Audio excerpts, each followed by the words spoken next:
9 heures, le journal. Bonsoir à tous. Voici les titres retenus pour cette édition. 56 millions de personnes utilisent le téléphone portable en Afrique, ce qui ressort au rapport annuel de l'Association mondiale des opérateurs de téléphonie qui évoque une hausse de 4,39% d'abonnés comparativement à 2017. Les perspectives s'annoncent meilleures pour le secteur à l'horizon 2025. La vente de fruits en Côte d'Ivoire, c'est le sujet du dossier entrepreneuriat de ce lundi 22 juillet. Comment s'organise le secteur? Quelles sont les perspectives qui s'offrent à ces milliers de femmes qui en dépendent à Abidjan et ailleurs en Côte d'Ivoire? Analyse dans la deuxième partie de notre journal. On n'oublie pas la tombola Selped Monnaie. Rendez-vous en fin d'édition pour connaître le regagnant du jour. La Caisse nationale des caisses d'épargne et l'École normale supérieure de Côte d'Ivoire ont procédé ce jeudi 18 juillet 2019 à la signature d'un accord visant à mettre en place un dispositif d'accès aux services financiers pour les étudiants. L'objectif est de relever le niveau de bancarisation en milieu estudiantin, ce qui répond au dit du directeur général de l'ENES, Sidibé Vali, aux ambitions de son institution dont des axes majeurs demeurent la bancarisation des bourses d'études. Une délégation malienne de l'enseignement supérieur et de la recherche scientifique a effectué une visite à Abidjan, au siège du ministère ivoirien de l'enseignement supérieur. La délégation qui était venue s'enquérir de l'expérience ivoirienne en matière de gestion des établissements supérieurs privés et publics a été reçue par le directeur général de l'enseignement supérieur de Côte d'Ivoire, Ibrahim Lokbo. Une séance de travail a donc eu lieu dans les locaux du ministère où les visiteurs ont pu bénéficier des conseils de leurs voisins du Sud en matière de modèles de politique de gestion des centres de formation professionnelle. Un œil maintenant sur nos émissions maison. Ce lundi, c'est le plateau de Cissé Assita qui a retenu notre attention dans le cadre de l'émission Dans l'univers des médias. Dans cet extrait, des acteurs de la presse ivoirienne évoquaient justement la question du journalisme professionnel. Regardez. Alors, cher Monsieur Fernand Dédé, nous voulons une définition du journalisme professionnel pour situer le contexte de notre sujet. Alors, le journal professionnel, c'est d'abord un journaliste formé au regard de la loi en Côte d'Ivoire. Il y a donc la loi de 2016-2018, c'est bien ça, qui définit donc les critères pour être défini comme journaliste professionnel. Mais c'est d'abord un journaliste tout court. C'est un agent qui a la légitimité de la collecte de l'information, du traitement de l'information. Et donc, on ajoutera de celui qui vit de son métier et aujourd'hui de celui qui répond aux normes définies par la nouvelle loi, c'est des normes de diplôme, de formation, d'écoles agréées, d'écoles publiques ou privées agréées, et donc fondamentalement qui vit de son métier. Une différence concrète qu'on peut mettre entre le journaliste professionnel et le journaliste citoyen. Écoutez, vous êtes sans savoir que le journaliste professionnel, lui, son métier, c'est d'abord le traitement de l'information. Et le traitement de l'information requiert des capacités de l'organisation, de la connaissance, de la maîtrise, avoir des sources à vérifier, à recouper, à croiser. Et donc, c'est un métier qui a ses exigences au-delà des diplômes.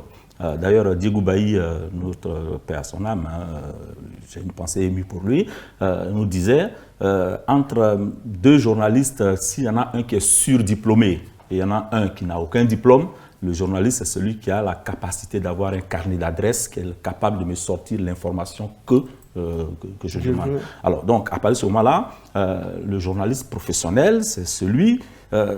J'aime pas trop d'ailleurs ce terme professionnel parce qu'un journaliste, il est d'abord journaliste. Il est journaliste, donc il a la légitimité de la collecte, du traitement de l'information. Le journaliste citoyen, il peut être journaliste professionnel et s'engager dans l'action citoyenne, dans l'action sociale, militer pour des causes, mais il peut arriver qu'ils ne soient même pas journalistes du tout, comme on le voit sur le terrain aujourd'hui, que vous soyez utilisateur de réseaux sociaux, n'importe lequel des réseaux sociaux, il y en a beaucoup. C'est vrai qu'en Côte d'Ivoire, on parle beaucoup de Facebook, Twitter, de Twitter, de WhatsApp.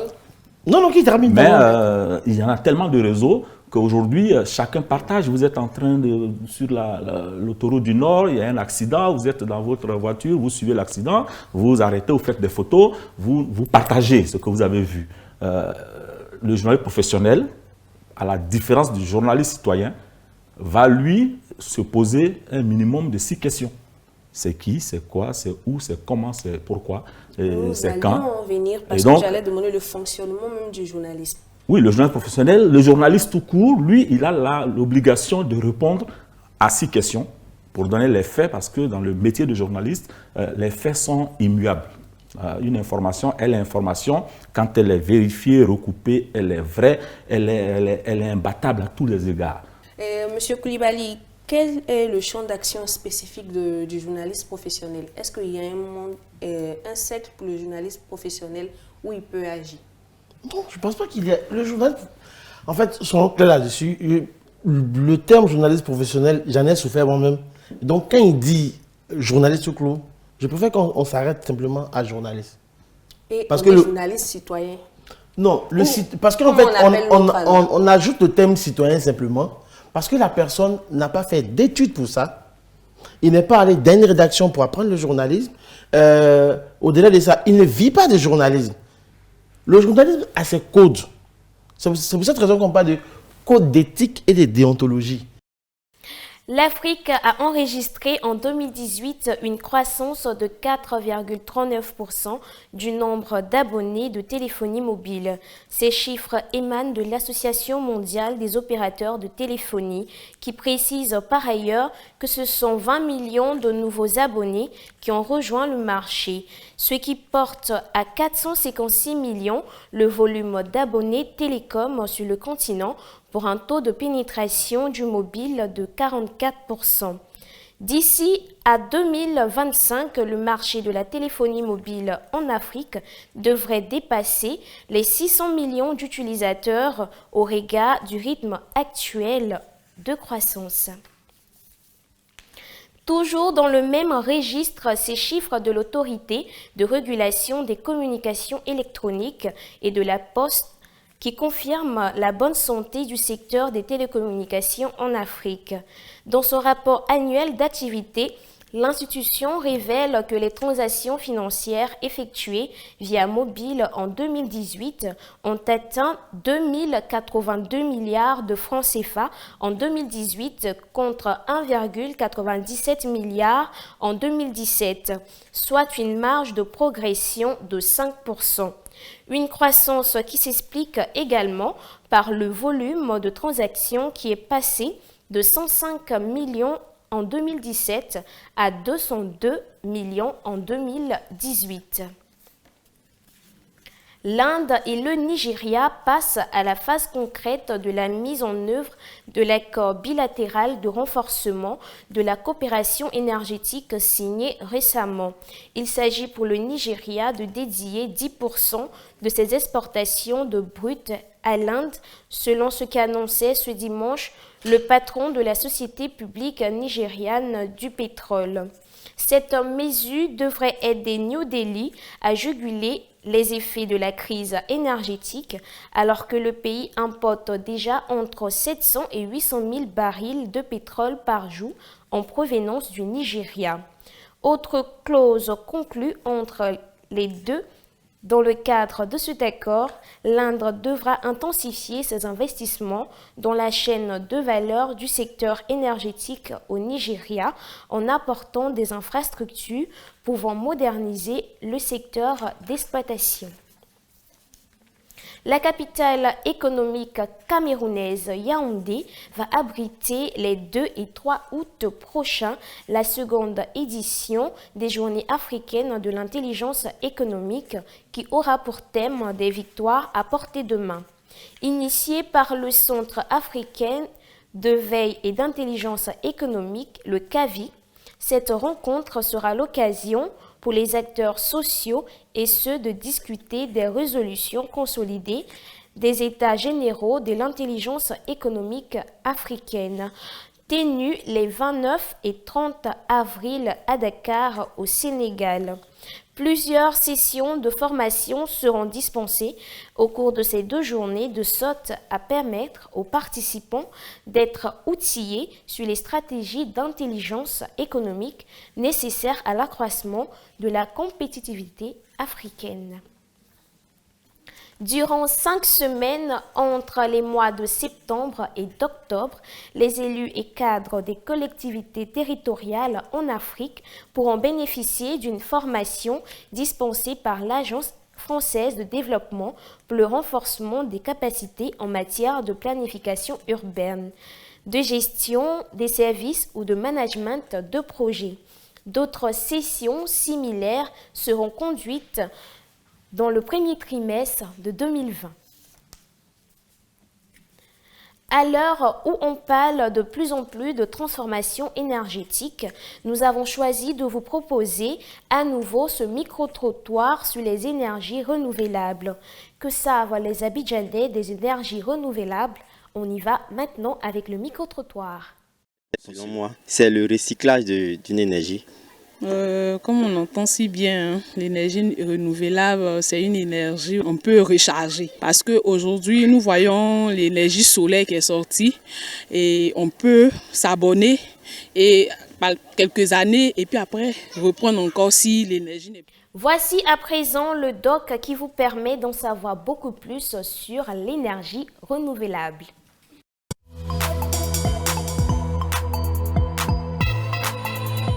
La Terre. Sur notre planète, la Terre, il existe des sources d'énergie inépuisables. Des énergies naturelles qui ne s'épuisent jamais. On les appelle les énergies renouvelables. Le vent ne s'épuise jamais quand il fait tourner les éoliennes. L'énergie éolienne se renouvelle sans cesse. Elle peut faire tourner des moulins et avancer des bateaux. Mais elle permet aussi de créer de l'électricité grâce à d'énormes éoliennes. La rotation des hélices alimente une turbine placée à l'intérieur qui produira du courant sans abîmer notre planète.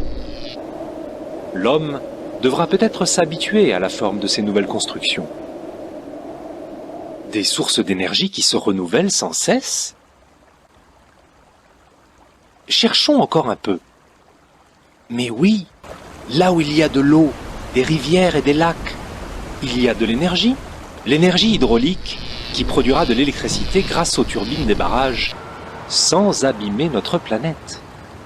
Et l'homme s'est déjà habitué à la forme de ces nouvelles constructions. Mais cherchons encore un peu. Des sources d'énergie qui se renouvellent sans cesse. Là où il y a la mer, des courants et des marées, il y a de l'énergie. L'énergie marémotrice, naturelle et renouvelable, permet de produire de l'électricité grâce au mouvement des hélices sous-marines, sans abîmer notre planète. L'homme devra encore s'habituer à la forme de ces nouvelles constructions. Mais cherchons encore un peu. Des sources d'énergie qui se renouvellent sans cesse. Dans les profondeurs de la Terre, où règnent des températures très élevées, on trouve aussi une source d'énergie renouvelable, la chaleur. La chaleur, qu'on va capter par de longs tuyaux, fera tourner les grosses turbines d'une centrale géothermique, sans abîmer notre planète. De la chaleur? Mais il suffit de lever le nez. Qui dit mieux que le soleil? L'énergie thermique du soleil peut être captée pour transformer de l'eau froide en eau chaude, bien sûr.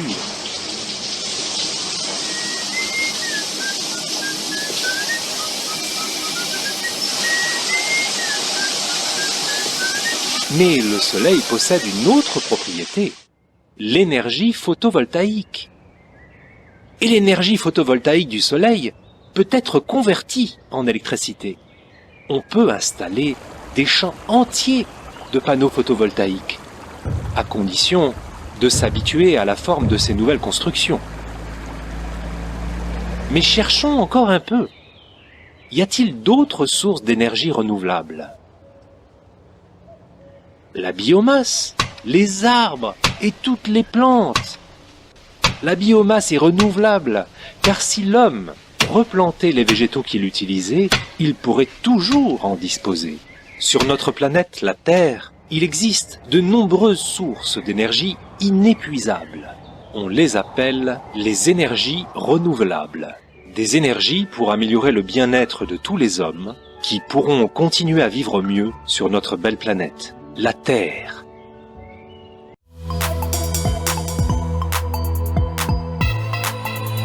Le business de la vente de fruits, voici une activité qui marche plutôt bien à Abidjan.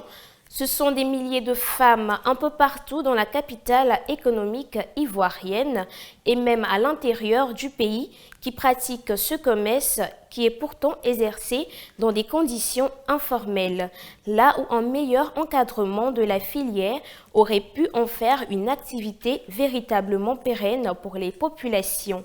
C'est notre dossier entrepreneuriat de ce lundi. Le marché de fruits en Côte d'Ivoire reste l'une des branches d'activité les plus dynamiques au regard non seulement de la pérennité de l'activité, mais surtout du nombre d'acteurs entrant en ligne de compte dans l'animation de ce secteur. Véritable composant de l'alimentation des Ivoiriens, les fruits tropicaux ont toujours constitué une source de revenus non négligeable pour certaines populations qui ont perçu l'intérêt lucratif. Un peu partout à Abidjan et dans le reste du pays, des étals de vente de fruits sont perceptibles et rendus très accessibles aux populations, généralement selon un rythme saisonnier. L'attrait de toutes les catégories sociales pour ces produits naturels a fini par développer une véritable économie autour de ce marché dans lequel se retrouvent pour l'essentiel des femmes de toutes catégories. Si le circuit d'approvisionnement reste encore complexe, le marché est tout de même régulièrement alimenté par des fruits tels que l'orange ou la banane douce, qui sont caractéristiques des délices qu'affectionnent les populations locales. On s'approvisionne à Djamé, Maché Gourou. Bon, la plupart sont les mangues. Comme nous sommes dans la saison des mangues, donc c'est les mangues que nous trouvons plus. Ce qui détermine notre choix, ce sont les clients. C'est ce qu'ils demandent qu'on apporte. Cette situation d'étrécissement des possibilités de diversification des produits, du fait notamment de la vulnérabilité des fruits, dont la conservation reste encore très délicate, surtout pour les fournisseurs et les grossistes, est heureusement allégée par intermittence au rythme des saisons qui voient affluer certains produits types comme la mangue et l'ananas et autres, de sorte à permettre aux détaillants et aux férus de fruits de renouer avec, pour les derniers, des saveurs fétiches et pour les premières, des gains intéressants à capitaliser toute la saison. 100 000, 70 000. Oui, ça n'a pas marché, 70 000. Moi, à 20 000, à 25 000. Oui, c'est très rentable. Parce que si on en gagne 20 000 à 25 000 par jour dans la semaine, ça fait beaucoup. Donc, c'est rentable. De ce fait, la vente des fruits est généralement l'une des activités génératrices de revenus les plus viables au vu de la vitalité du secteur et de la densité de sa chaîne de valorisation. Mais beaucoup d'actrices de ce marché peinent à émerger en raison du faible niveau de maîtrise des techniques de conservation et de gestion technique du projet. Ce qui devrait amener les pouvoirs publics à penser des politiques d'encadrement de ces acteurs économiques. Place maintenant à la tombola avec la CLP de monnaie.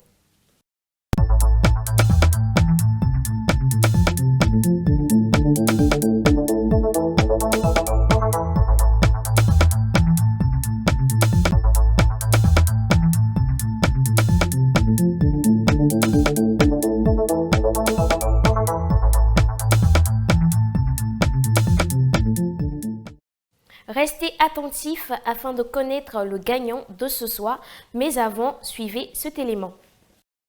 Désormais, pour tous vos transferts d'argent, choisissez CLP de monnaie. C'est la solution la plus simple et la plus avantageuse. Vous savez pourquoi? Tout simplement parce que ça marche avec tous les réseaux et en plus, c'est moins cher. Vous pouvez le vérifier vous-même par les grilles tarifaires. Avec CLP de monnaie, votre argent sera payé quel que soit le montant et l'heure, grâce aux milliers d'agents agréés qui sont partout et les agents CLP Finance qui sont dans les principales grandes villes de la Côte d'Ivoire. Vous voulez bénéficier de ces avantages? C'est simple. Installez rapidement l'application CLP de monnaie sur votre téléphone via Play Store ou App Store. Rendez-vous chez l'agent agréé ou dans une agence CELPED pour créer et recharger votre compte et envoyer de l'argent à qui vous voulez partout en Côte d'Ivoire, quel que soit son réseau. Ce n'est pas tout. Vous pouvez même gagner beaucoup d'argent grâce à la tombola CELPED Money. Ah oui, pour cela, gardez soigneusement le code tombola de la carte prépayée CELPED Money qui a permis de recharger votre compte ou votre numéro de transaction. Téléchargez gratuitement sur votre téléphone l'application de la Web TV 2EF TV sur Play Store ou App Store pour suivre le tirage au sort qui se fait chaque soir à 19 h sur cette télé. Votre numéro peut être tiré au sort et vous pouvez gagner gros. CELPED Money, c'est moins cher et ça marche avec tous les réseaux. Pour effectuer tous vos transferts d'argent, rendez-vous chez l'agent agréé CELPED ou dans l'agence CELPED la plus proche. Contact 22 41 55 85 ou la liste des agences et agents agréés sur www.celpedfinance.com. On passe maintenant à la tombola. On y va pour le tirage.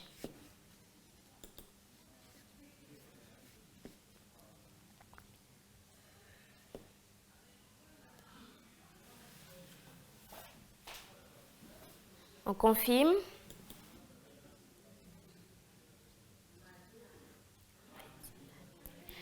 Le vainqueur de ce soir nous vient de la localité de Madinani avec pour code tombola B001 817. B001 817. Voilà, c'était la tombola CELPED Money.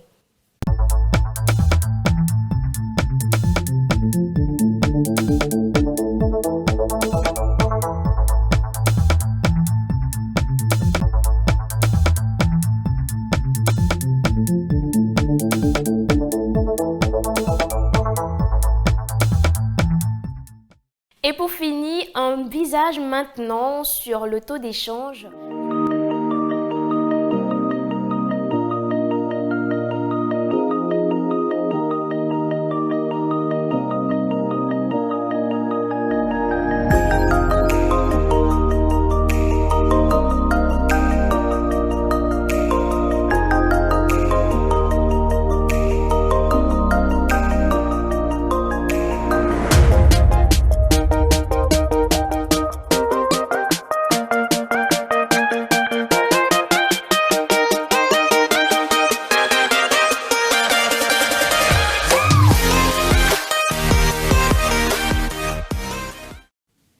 Voilà d'autres informations sur www.2EF.tv. Merci de nous avoir suivis. Je vous retrouve demain mardi avec beaucoup de plaisir. Bonne soirée à vous et au revoir.